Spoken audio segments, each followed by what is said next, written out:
Nesse pronunciamento de hoje, senhor presidente, eu pretendo me afastar um pouco do embate, da polêmica cotidiana, para dar ciência à casa de uma proposta de emenda à Constituição que apresentei recentemente e cuja tramitação se iniciou na data de ontem, com a publicação.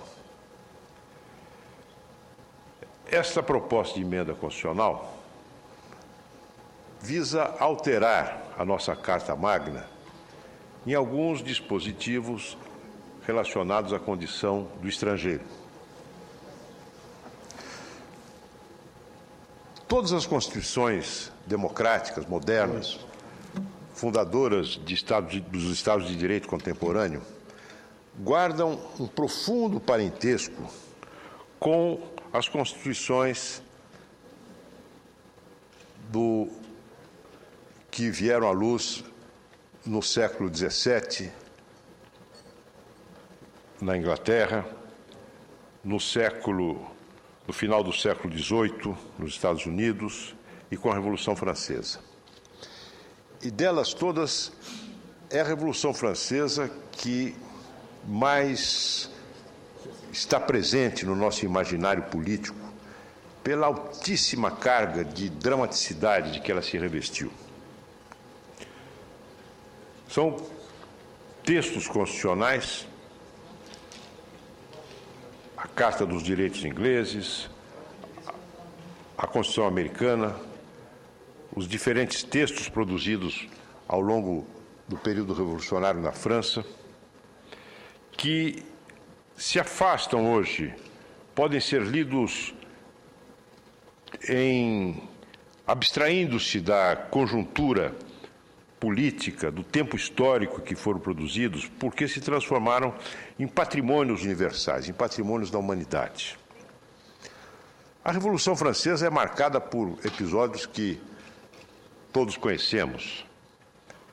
A instalação da Assembleia Nacional Constituinte, a tomada da Bastilha, a fuga do rei e o seu aprisionamento pelo povo de Paris,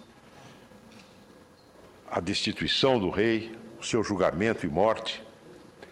Mas há, na minha opinião, um momento que é o momento decisivo. É onde se dá efetivamente a ruptura com a ordem antiga, que é o 10 de agosto de 1789, quando a Assembleia Nacional Constituinte vota o princípio da igualdade de todos perante a lei, rompendo com a ordem feudal, em que os seres humanos se classificavam em planos diferentes na ordem jurídica conforme o seu estamento de origem.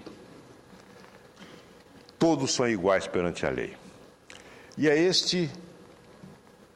essa proclamação que se encontra no caput do artigo 5º da Constituição brasileira. Todos são iguais perante a lei, sem distinção de qualquer natureza, garantindo-se aos brasileiros e aos estrangeiros residentes no país, friso, aos estrangeiros residentes no país, a inviolabilidade do direito à vida, à liberdade, à igualdade, à segurança e à propriedade nos termos seguintes. E aí se seguem os diferentes incisos do artigo 5º. Meditando sobre esse texto, senhor presidente, e é uma feliz coincidência que a sessão, nesse momento, esteja sendo presidida pelo presidente da Comissão de Direitos Humanos, surgiu a ideia de uma alteração no caput desse artigo 5º. Porque, a rigor, esta norma contém uma restrição que, no meu entender, não se sustenta, quando ela afirma os direitos fundamentais dos brasileiros e dos estrangeiros residentes no país. excluindo ou deixando fora desta proteção os estrangeiros que por aqui estejam e que não sejam residentes no país, não tenham obtido o visto de residência. Estrangeiros que por aqui passam, sejam como trabalhadores, sejam como turistas, mas que não têm a condição de residentes no país. E nós sabemos que o Brasil hoje recebe uma quantidade enorme de estrangeiros que não são residentes no sentido de terem recebido visto e licença, visto permanente e licença para residir no país. Se Vossa Excelência visitar algumas oficinas no centro da cidade de São Paulo, encontrará angolanos, nigerianos, colombianos, que trabalham em condições absolutamente degradantes, sem nenhum direito. São estrangeiros, moram aqui, mas não são residentes no país. E aquele que passa por aqui, um turista, ou aquele que vem trabalhar no Brasil por um certo período, um breve período, merece também a proteção do seu, que sejam considerados invioláveis no seu direito à vida, à liberdade e à igualdade. Por isso, senhor presidente, apresentei uma proposta de emenda à Constituição de modo a retirar do caput do artigo 5º a restrição contida na expressão residentes no país, estendendo a todos, brasileiros e estrangeiros que aqui estejam, a inviolabilidade da proteção dos seus direitos fundamentais. Fui adiante na proposta de emenda que apresentei e a qual me referi, que diz respeito ao direito de voto. Todos nós sabemos as condições de elegibilidade, todos nós a conhecemos, que estão presentes na Constituição, especialmente no artigo 12 e no artigo 14. Os estrangeiros não podem ser eleitores no Brasil, ainda que residentes do Brasil, no país. Para ser eleitor, é preciso que o estrangeiro se naturalize brasileiro. E mesmo assim não poderá ser eleito para determinados cargos que são reservados a brasileiros natos. Há uma exceção aberta aos nossos irmãos portugueses, que podem votar e serem votados nas eleições locais, nas eleições municipais. O tema do voto do estrangeiro nas eleições locais e nas eleições gerais tem sido objeto de disciplina recente em vários países. Muitas vezes se condiciona o exercício desses direitos a tratados de reciprocidade. Outras vezes ao pertencimento a um conjunto de países juridicamente organizados no plano internacional, como a Commonwealth, como a União Europeia. Outras vezes, há liberdade de participação nas eleições locais e não nas eleições gerais. No Brasil, repito, os estrangeiros não podem votar nem serem votados, com exceção dos portugueses, porque existe uma previsão constitucional e um tratado entre o Brasil e Portugal que permite o voto de portugueses nas eleições locais brasileiras, assim como o voto de brasileiros nas eleições locais portuguesas. A proposta de emenda constitucional que apresentei visa franquear esse direito a todos os estrangeiros residentes no país. Porque, veja, senhor presidente, existe essa possibilidade concedida aos portugueses em condições de reciprocidade. Por que não aos angolanos? Por que não aos provenientes da Guiné-Bissau? Ou aos provenientes do Cabo Verde ou do Moçambique? Países de língua portuguesa e que, como nós, foram colônias de Portugal. Países cujos descendentes povoam o nosso país.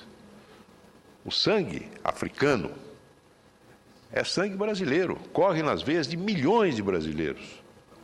Por que não conceder aos nossos irmãos lusófonos esse mesmo direito? Por que não conceder aos cidadãos de outros países da América Latina, por exemplo, esse mesmo direito? O fato, senhor presidente, é que no mundo de hoje, a noção de cidadania e de soberania não se confunde necessariamente com as fronteiras nacionais. Nós temos alguns direitos que se sobrepõem às fronteiras nacionais. E existe hoje um intercâmbio enorme de pessoas, de ideias, de valores, de culturas.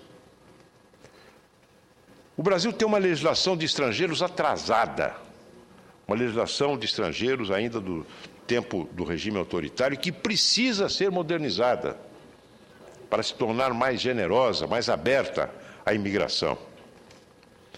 Mas eu creio que as eleições locais, que são as eleições municipais para prefeito e vereador, são eleições que dizem respeito, onde se tomam decisões sobre a vida da cidade onde as pessoas moram, sobre o seu entorno imediato. Por que não começar a construir essa nova cidadania ali, na cidade, onde as pessoas moram? Gente que veio para o Brasil do mundo inteiro e aqui se fixou, aqui trabalha, aqui teve seus filhos e que não são necessariamente naturalizados, querem conservar ainda a sua nacionalidade de origem, mas que são tão brasileiros como nós na sua participação da vida comunitária. Eu sou neto de um imigrante italiano, chamava-se José Biolchi, uma das pessoas a quem eu mais amei na minha vida. O meu avô, italiano, veio para o Brasil, instalou-se depois de algum tempo na minha cidade natal, São José do Rio Preto, e foi uma pessoa profundamente engajada nas causas comunitárias. Todas as causas em que os cidadãos da minha cidade, que naquela época, nos anos 20, os anos 30 do século passado, era ainda uma cidade pequena e lutava para progredir, para trazer para ela os progressos que se verificavam já em outros lugares do Brasil e do estado de São Paulo. Meu avô esteve presente em todos. Mas ele precisou abrir mão da sua querida nacionalidade italiana para poder votar e ser votado no Brasil. Eu penso, senhor presidente, que é hora de revermos essa situação e abrirmos mais generosamente as portas da cidadania a todos aqueles que contribuem para o progresso do nosso país, começando pelo nível local. E lembro que esse tema se tornou de grande atualidade, recentemente ainda, nas eleições francesas, pois o candidato vitorioso nas eleições presidenciais, o presidente François Hollande, defendeu com muita coragem e com muito vigor o direito de voto dos estrangeiros residentes na França em eleições locais. Foi combatido ferozmente pela direita xenófoba, representada naquelas eleições pela candidata Marine Le Pen. E, no entanto, a sua proposta que ele defendeu em alto e bom som, foi aprovada pela maioria dos franceses. Eu gostaria que aqui no Brasil também os estrangeiros tivessem esse direito.